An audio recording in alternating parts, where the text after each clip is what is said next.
Pastor Matthew leads one of the fastest growing churches in America. So I'm going to ask the question that everybody wants to ask you. What is the secret sauce? One thing I learned early on is that if you can't define why you win and you can't define why you lose, you'll never be able to change them. One of the big stressors that pastors face Yes, sir.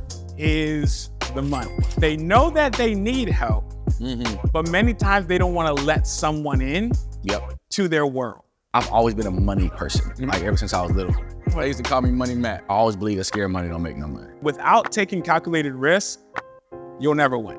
No, that you can't let the external affect the internal. Yeah. Like I don't get my vision from other people. I get my vision from God. What's up, everybody, man? We got a treat today. I'm super excited. I got my brother from another mother, Pastor Matt Davis. What's up, bro? What's up, Peter? I'm good, man. All the way from H-Town. You know it. Man, super excited. Pastor Matt is a senior pastor of Blueprint Church in the H. Is that, what do y'all call it? H-Town? H-Town, man. You know, greatest city, whatever you want to call it. I don't know. But super honored to have Pastor Matt with us here today. And one of the things that we want to do more of is to be able to connect with our clients and to be able to share the stories of life change and what God is doing in your life and in your church. Man, just super excited to have you here. And my hope with this conversation is that maybe we could just encourage one person. Maybe if you're a pastor, you're a leader, or maybe you're just in ministry, or maybe you're just a follower of Christ, or maybe you're not a follower of Christ and you find this video. We want to encourage you. We want to tell our story, talk about our partnership, what God's doing in our lives, but most importantly, to be able to encourage you guys. So, man, how are you doing, bro? Man, I'm excited. Anytime I get to hang with family, man, it's always a good time. So, you know, it's cool, man. I had a crab cake since I've been out here in the city. Man, I'm telling you. I'm feeling good, man. Come to Baltimore, you got to get some Old Bay, you got to get some crab cakes, you got to get some crab. It's awesome. Yeah. Okay, so your church, Blueprint Church, is how old? How old are you guys? Man, we're a little under a year and a half old, so about 17 months. Okay. So 17 months. I'm going to brag on you a little bit. I have never seen a church like yours grow at the pace that you guys have grown numerically. Yeah. We have the privilege of helping you guys financially, spiritually. So I'm going to ask the question that everybody wants to ask you. They may not ever get to meet you, but they want to know, what is the secret sauce, man? What have you guys done? And please don't give me any cookie cutter answers. We want actual principles that you can really copy. I know there's pastors watching this that are going to take everything that you say and implement. Man, why do you embarrass me like that, man? Bro, if you're winning, you're winning. What you want me to say? Oh, man. This is what I'll say, man. I appreciate you. Yeah, our church is super, super dope. Like I had a conversation with our lead team the other day, and we'll do this kind of thing, talking about wins and losses. Yeah, we'll try to figure out, because one thing I learned early on is that if you can't define why you win and you can't define why you lose, you'll never be able to change them. And so we'll sit there and we'll actually whiteboard out, like, hey, what are things about our church that are attractional? What are things about our church that maybe make people go away, right? Yeah. And there's always three things that it comes down to. Number one is our culture. Like, obviously, let's assume that the presence of God is on earth, and we can't do anything. It's his favor. Yeah. But our culture is very, very unique. Like, I haven't been to a church that's like our church, and that's not to say our church is better. I just think that it just stands out. We're just different on kind of how we do things. I haven't been to your church in person, but I watched the videos. Y'all kind of crazy, bro. Yeah. Like, it kind of feels like a party. So everybody's not saved. We're working on it. That means you're a healthy church. We have been. I mean, so because of that, like, we're pretty edgy. Yep. When we started it off, my wife and I had this vision that we were not after church people. So our two main demos were the unchurched and the overchurched. Okay. That was a combination of my wife and I. I was unchurched. Like, so there's still things, if I go to like certain churchy things, I'm like, what's going on here? I don't know what's going on. My wife was born on the communion table. So like we had this kind of beautiful blend. And so that's why I think we've seen so many people come either to church for the first time or back to church. Yeah. So our culture, we're super authentic. Like we are us. Right. I've tried to be a lot of people in my life. It never worked. And I recognize that. And one thing I tell myself every day is nobody can be me as good as me. Yeah. And so I think we facilitate an authentic culture. Yeah. And then thirdly, we just try our best to be excellent. All type of people are going to be watching our conversation. How have you been able to lean into being your true self? Sometimes culture will try to tell you who you should be. Your ethnicity will tell you who you're supposed to be. For sure. Your friends, your people around you. How have you been able to be genuinely you? And what does that struggle look like? Because it's not easy, right? Because especially you're in front of people, you're leading people, you're shepherding people. How have you been able to lean into who God has called you to be? And what would you say to people who are kind of struggling in that identity space? Man, that's a great question. I would say that results is what has gave me the most confidence. And that's not just in ministry, but when I was working in corporate. Yeah. When I was working in oil and gas. Like I was one of the very few, young Black men with earrings working in oil and gas in sales. Yeah. And I went to SMU, I went to Texas A&M and SMU. I played ball there. Yeah. So I've been exposed to a lot of different people in circumstances and upbringings. And so when I got into ministry, one thing my wife would always say, she's like, yeah, but you can be you. And I think when you do that, when I do that with my team and with our staff and with our church, I feel like it gives people the permission to do the same. Yeah. I met you for the first time at ARC conference. Last year. 2024. Yeah. So I remember we were in the back room, everybody was there. And I think Dr. Manny Orango connected us.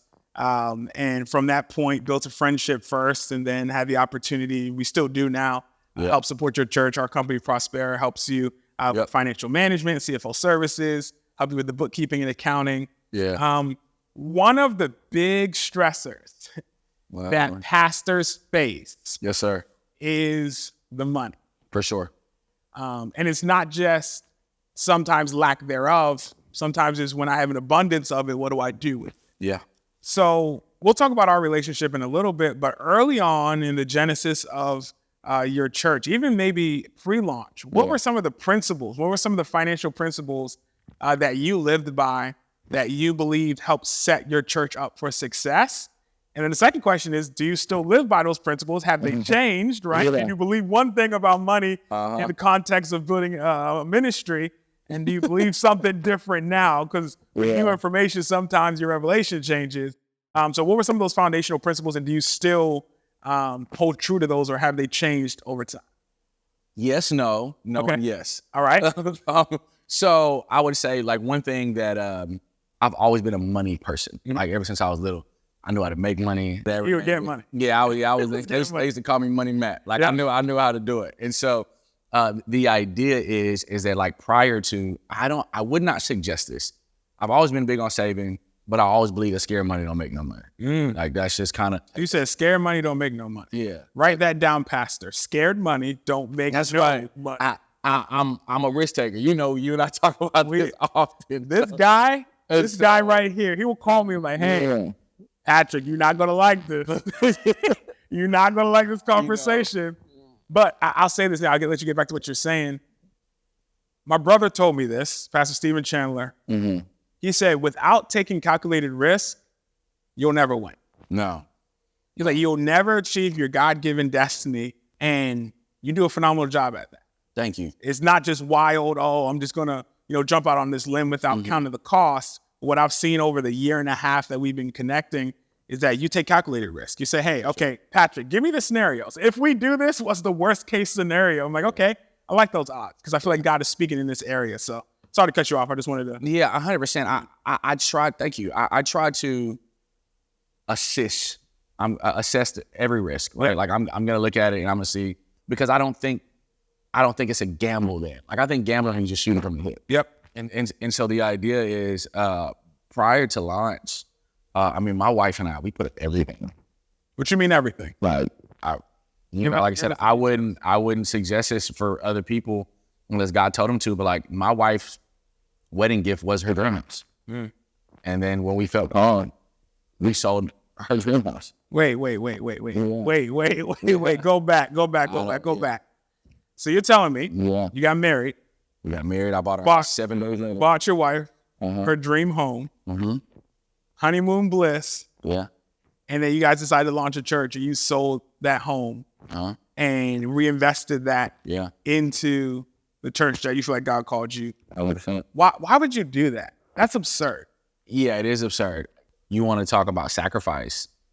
my wife and my daughter, like, we have a beautiful daughter who's going to be 2 in October.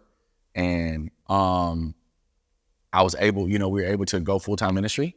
And that's amazing, by the way. yeah, It's amazing. And the more I talk to you, the more I realize why God's blessing you. yeah, Right? Like that level of sacrifice, there's only one response that God's going to have to that, which is, hey, you're not going to be able to outgive me. There's no sacrifice that you can make that I won't return in kind. So it's just how God works. yeah, I talk to a lot of pastors, and some of their stories are similar. Some of them have liquidated everything that they own to be able to launch the church. Yeah. Others have gone a different path and haven't had to uproot their entire life to plant the church. Why would you say you don't recommend that? You did it. It worked. If I'm a pastor watching this, I'm like, hey, I'm about to sell my car. I'm going to sell my watches. I'm going to sell my home. Is that what I need to do to find the favor of God? Can you talk to that? Was that a Matthew Davis decision, or do you suggest that everybody must sacrifice on similar levels to see the success? I think everybody must sacrifice. I don't think everybody has to sacrifice the same. I'm a huge proponent of submitting those calculated risks to wise counsel and to leadership. So here's my question for you. We met at Art Conference. Shortly after that, Prospera and your church, we connected, working together on financial management. What I've noticed for a lot of pastors is that they know that they need help, but many times they don't want to let someone in to their world. Yeah. There's a little bit of distrust. There's a little bit of, this is what I built. I don't want you to ruin it. So what was the catalyst for you? When we connected, when we had our conversations, what made you open up and be willing to have our firm come in and to help and to speak into the finances at Blueprint? And then also, what has the benefit been? Like from that point, what has the relationship been like for you?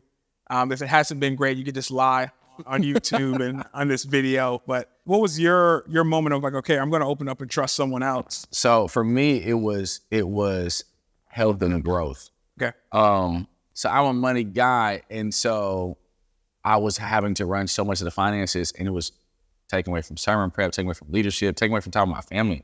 Like, so for the health of me and for the health of our church, and I recognize my limitations. Although I am a money person, there's people that are way better than me at foresight and budgeting and things like that. And so health was one thing, and then growth. You could always go further faster with people. Yeah. And so finding the right partnership was so important. Yeah. And so for me, and then what are some of the benefits and impacts? Like, it's been a great relationship. That like, I think that I didn't just gain somebody who helps and walks along on purpose, but I gained a brother. Yeah. And so, man, this has been incredible for me and from our staff, and you help you and your team help alleviate some of the stressors that you have. Yeah. We get, through transparency, through looking at our P&Ls, through looking at total giving, et cetera. Like, it's always a good thing. So when we meet, I'm like, okay, cool. And I don't feel responsible for having to do so much. Yeah. I come in and I get to know, okay, what's the information? Where's the data? Where are we tracking? This is what I want to do. Yeah. This is where I want to go. What is this looking like? We have these conversations. Yeah, no, it's been a lot of fun. And one of our core values that we have at Prospera is that we give away our wins. Mm-hmm. And why that's so important for us as a company is we want to be in the background while you as a senior pastor in your church succeed, right? We want your best day for us to be in the background like a fly on the wall, celebrating you, celebrating your achievements, celebrating everything that God's doing in your life. Yeah.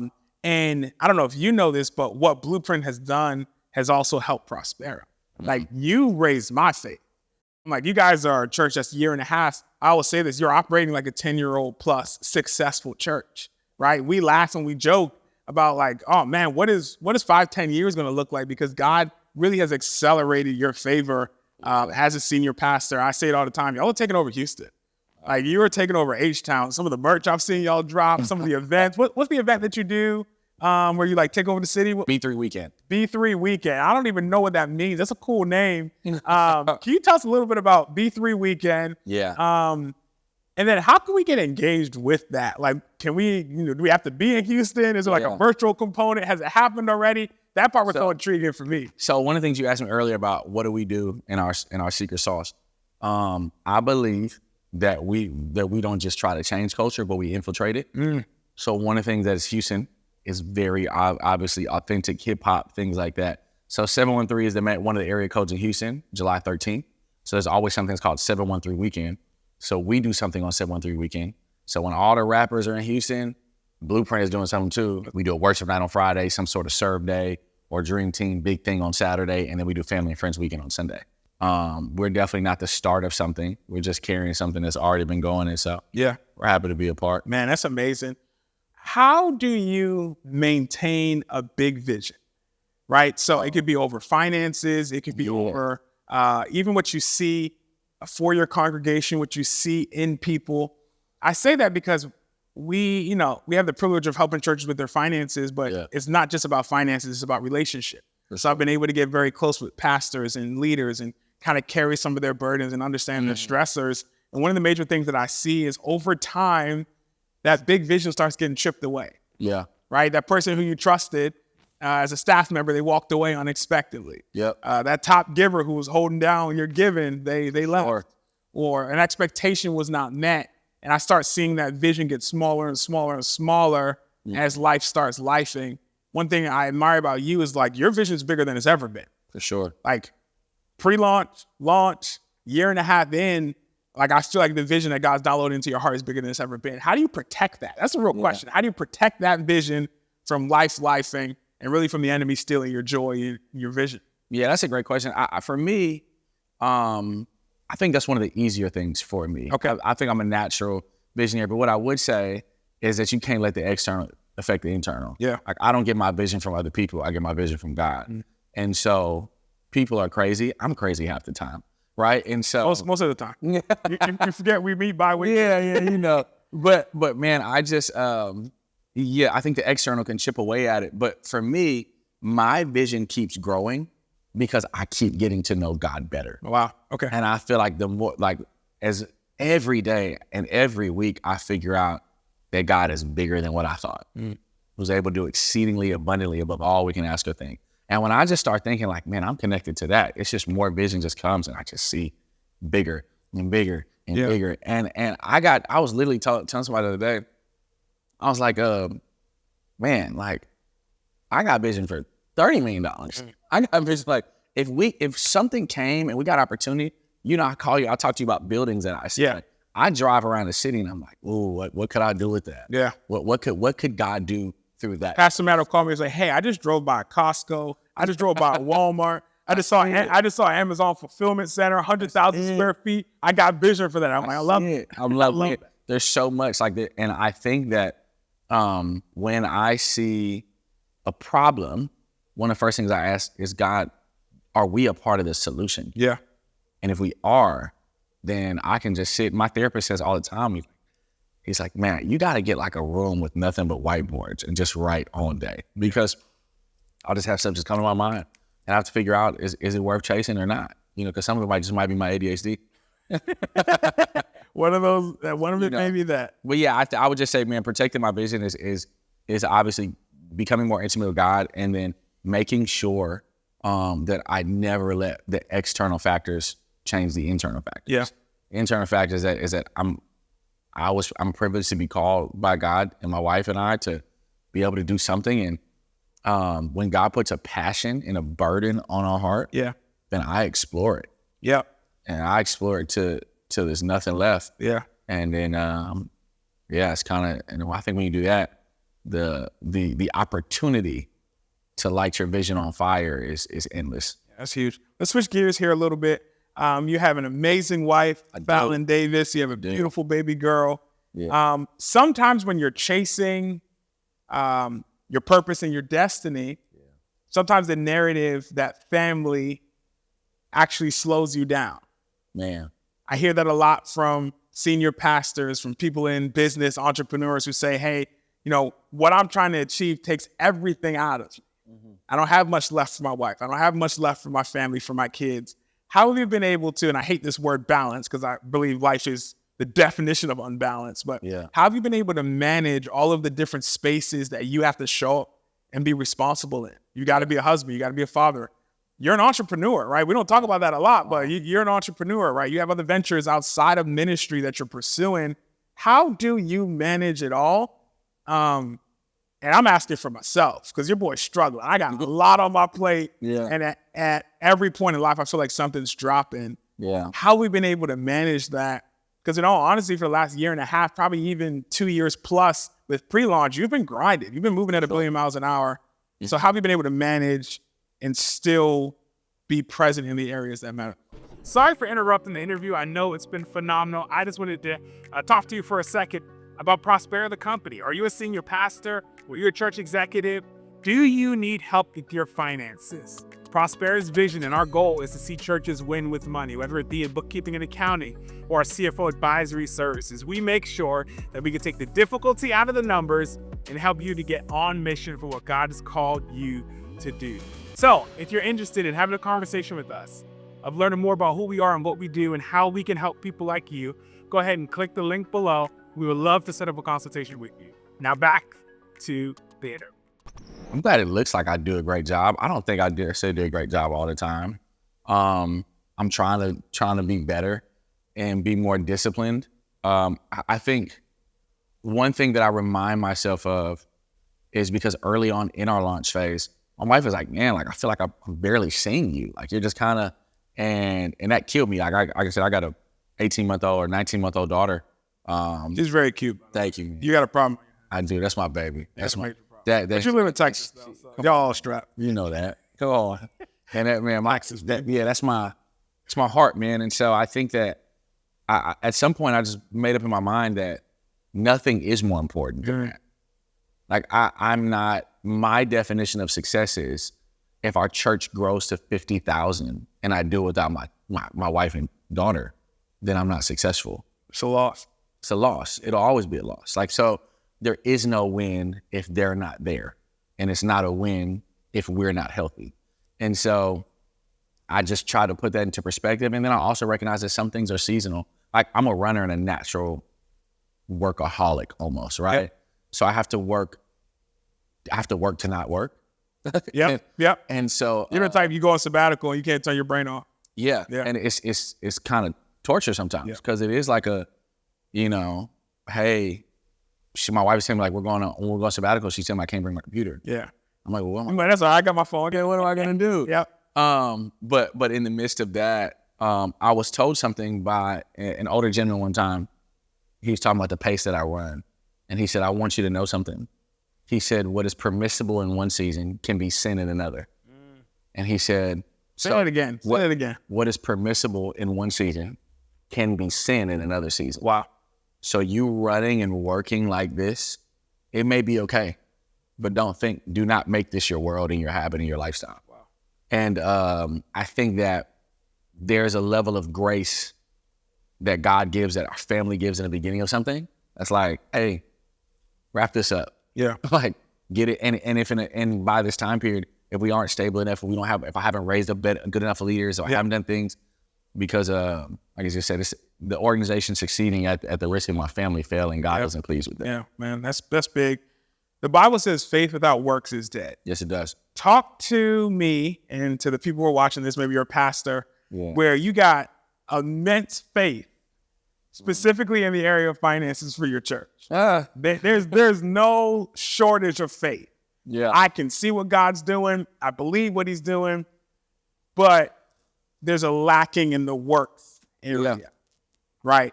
So speak to the pastor who, in all honesty, money is not a strength. You said nickname Money Matt. You get it. You understand it. But there's a lot of pastors out there who don't get it.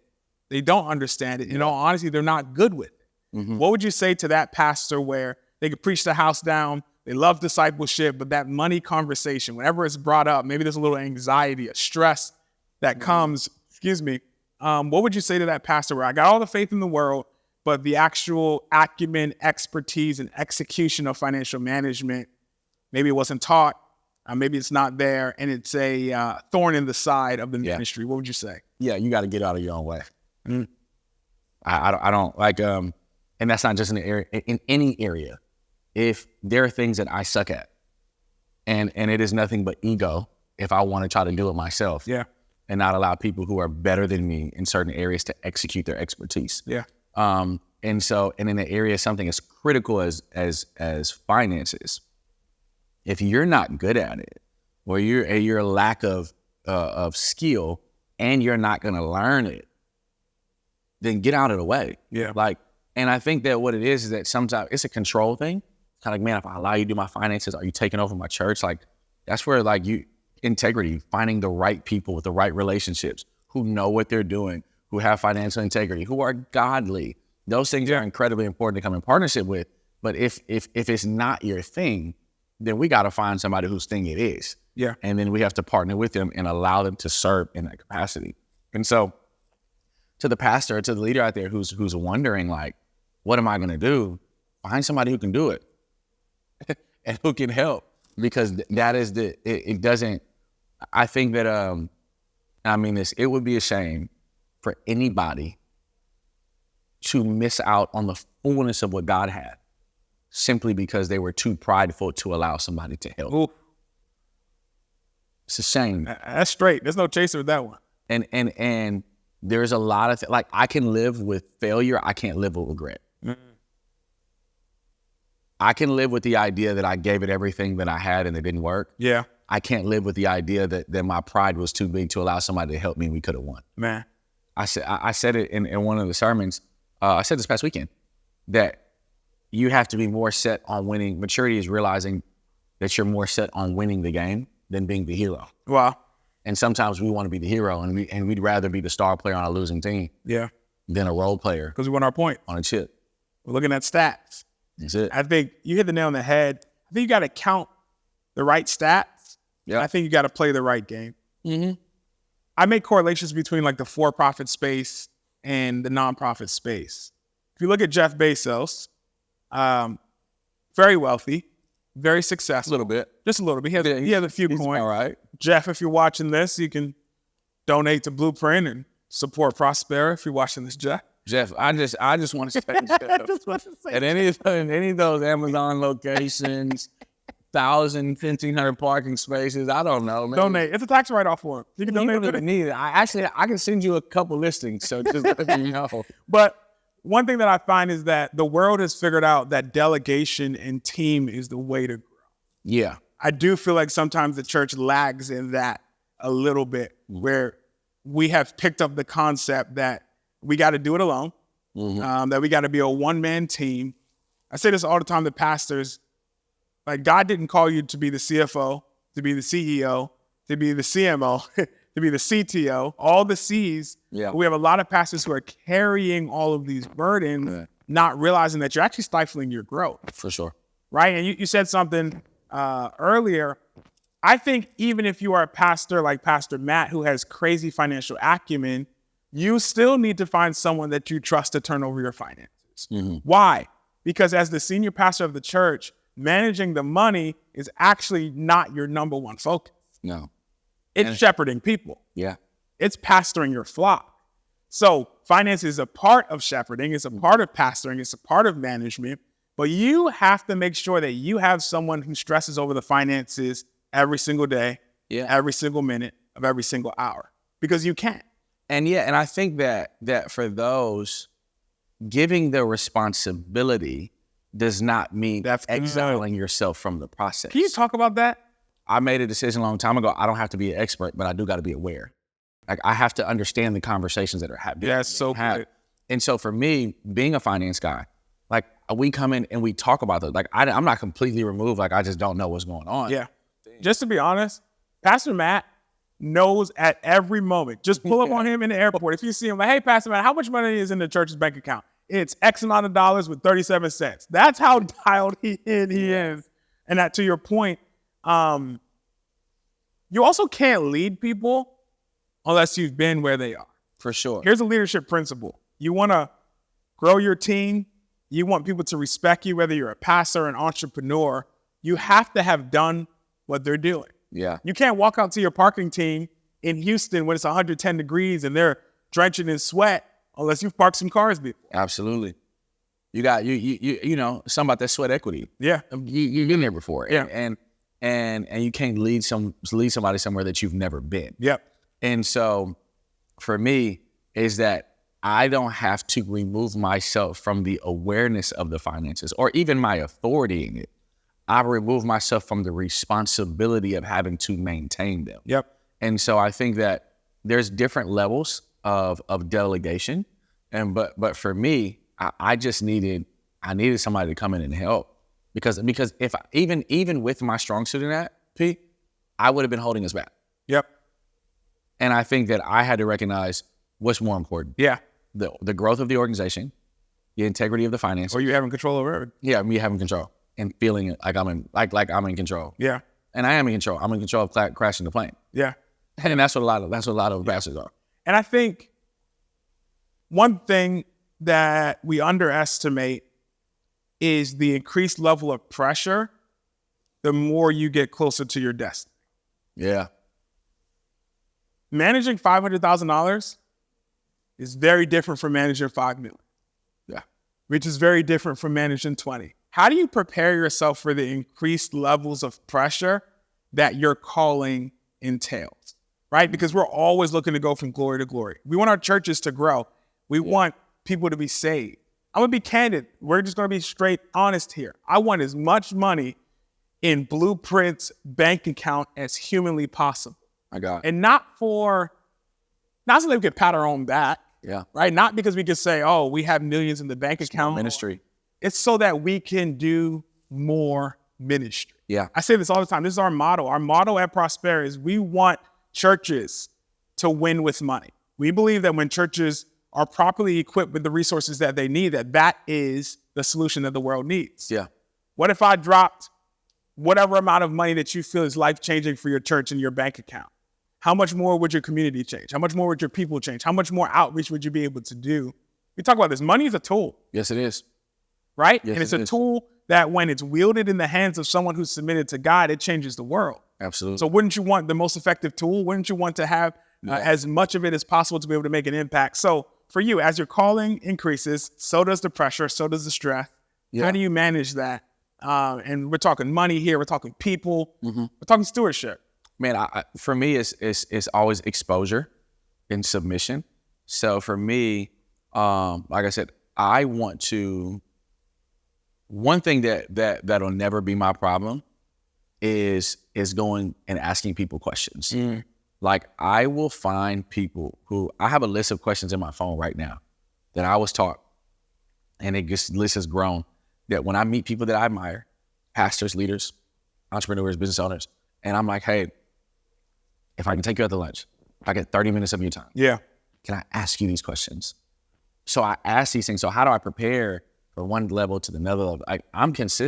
I'm a firm believer that some things are taught, other things are caught. Mm. So I got many mentors because I read people's books. Yeah. And everybody always wants to be buddy-buddy. I don't got to be buddy-buddy everybody. I watch how people move through rooms. I watch how people treat their staffs. I watch how people, I was at Union this past weekend. I watch how people interact. Hey, you killed it, by the way. I appreciate that. You killed it. His message was called Knuck If You Buck. And he pretty much just taught us how to fight. Now, we're from Baltimore. We didn't really need the tutorial because will fight for any reason. But he did talk about like when you should and when you shouldn't fight. Watch that message. That's a great message. Yeah, appreciate that. Yeah. So I, man, and I watch and then I ask questions. And so, and I get into that place of like, hey, these are what I was actually talking with Pastor Stephen the other day. And I was just like, hey, like, I'm looking for what are the next 5 steps of my church? Yep. What are the next 5 steps of my leadership? I'm at an age I've never been. Yeah. I don't see any gray hair. I don't know how you skipped out on that. Man. Unless you you see that? You kept it in the beard. You see it? But yeah, so that's what I would say when you're preparing, and it sounds cliche and it sounds so simple because it is simple. Like it may not be easy, but it's simple. Yeah. Find people who are where you want to be. And I don't have to have one-on-one conversations with them. I'm watching, I'm learning, I'm growing, I'm reading. And obviously through prayer, but like, man, like you have to, because if you don't prepare for the next level of stewardship, you'll fumble the next level of stewardship. Wow.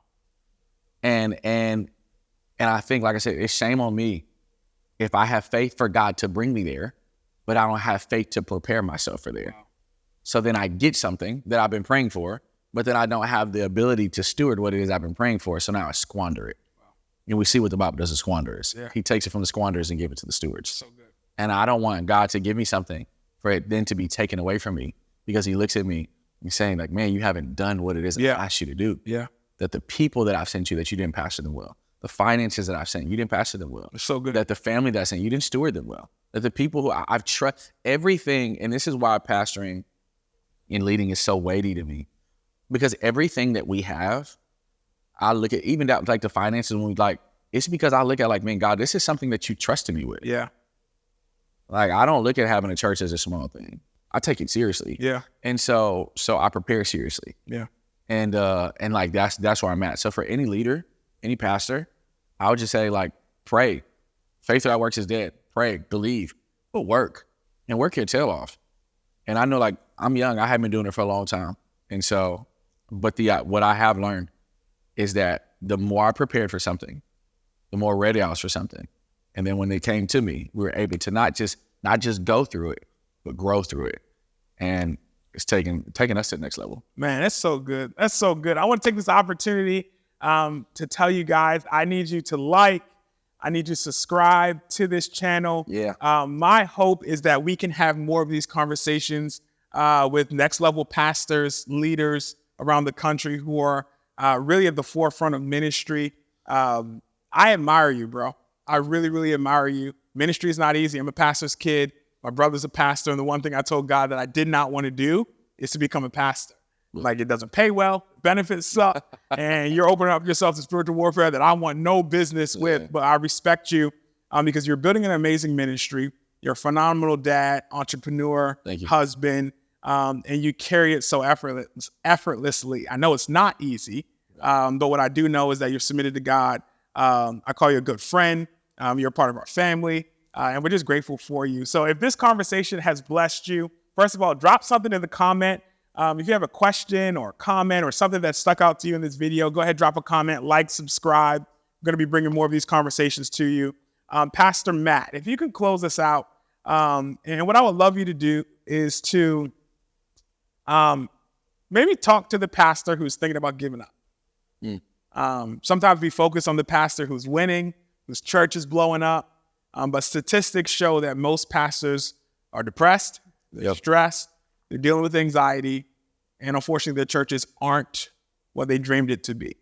So if you're, a pastor and you're thinking about throwing in the towel, what would you say to that pastor? Before I ever got in ministry, I was an athlete, and I remember I tore my ACL twice. My whole life, I thought I was groomed to be an athlete and professional football player. And I remember one moment in my life, I tore my ACL. My dad came to me and said, hey, everything's going to be okay. And I told my dad, I said, hey, the thing is that like you say this, but I got to live this every day. I got to live this every day through rehab. I got to live this every day through surgery. I have to live this every day on crutches and in a wheelchair. And my dad says, you do, but you're not doing it by yourself. And I'll be here through those days, and I'll be there on the day when it's better. And I didn't believe that tomorrow would come. I didn't believe that day would come. It seemed like it was hopeless. But it's not. And it's the same thing with us. So wherever you are in your family and your church and your finances, tomorrow comes. And when tomorrow comes, we know weeping may endure for the night, but joy, it does come. And so just know there's more in you than you think, that somebody needs you. And you don't know how impactful your life is and how many people are waiting on you. And so, man, if nobody else tells you this, Pat and I, we love you. That's what I got, man. I appreciate you all the way from H-Town. That's right. And thank you. This is a legendary conversation. We're going to do this again. Okay. And I'm going to speak some faith into you. We're going to do this in your building. We're going to do I'm about to run. We're going to do this on your stage. Come on, man. We're going to have the same conversation about God's faithfulness. Can't wait to see all the things that God is doing in your life. Thank you for setting out time to do this. Thank you, man. This means a lot to me. It's an honor. It means a lot to the people who are watching. And we're praying over your church. We're praying for crazy favor, $1 million checks, all those things to be able to help push forward what God's doing in your life. This conversation was powered by Prospera. We're grateful to bring these conversations with ministry leaders, entrepreneurs, and just world changers around the country. Until next time.